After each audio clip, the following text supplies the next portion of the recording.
Greetings, artists! Today we are going to make a fall pie drawing using water-based markers. First, we're going to start off with a circle and trace it between 4 and 5 times.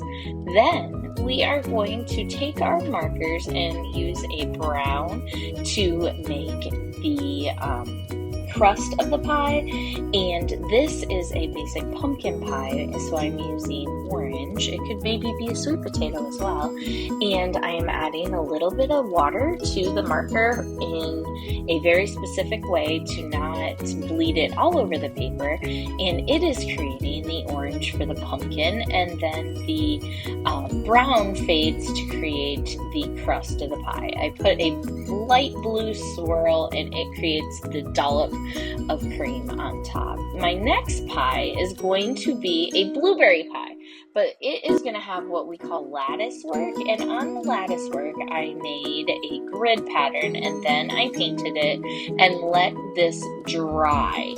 I also added a crust. I'm going to let this dry before I move back to the next step. Now I'm moving down to make a wonderfully delectable cherry pie that is filled with cherries.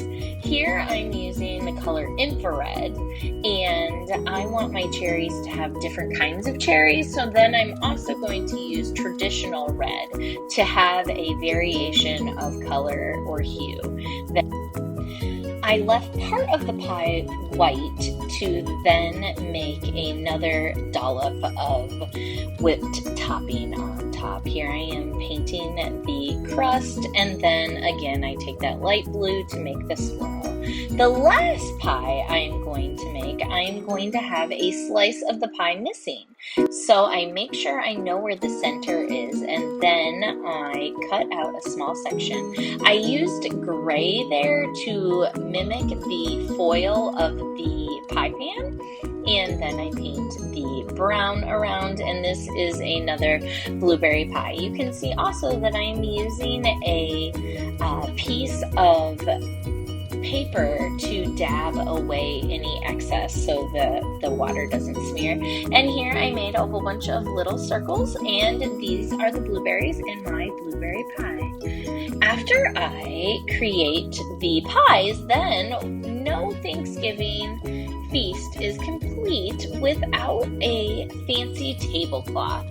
So tablecloths usually have some kind of geometric line pattern on them.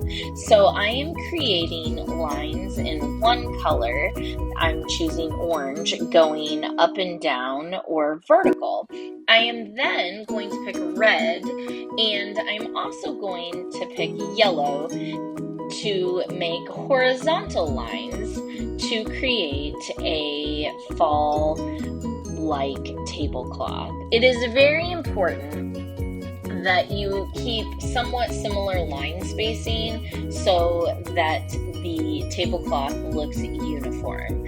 I then am going to add the yellow, and after I add the yellow, and for none of these things do I want to use a neon color.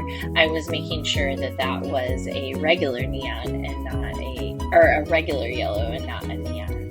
So I make sure that it is all complete and then add the water.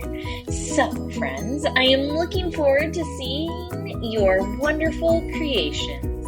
Happy creating!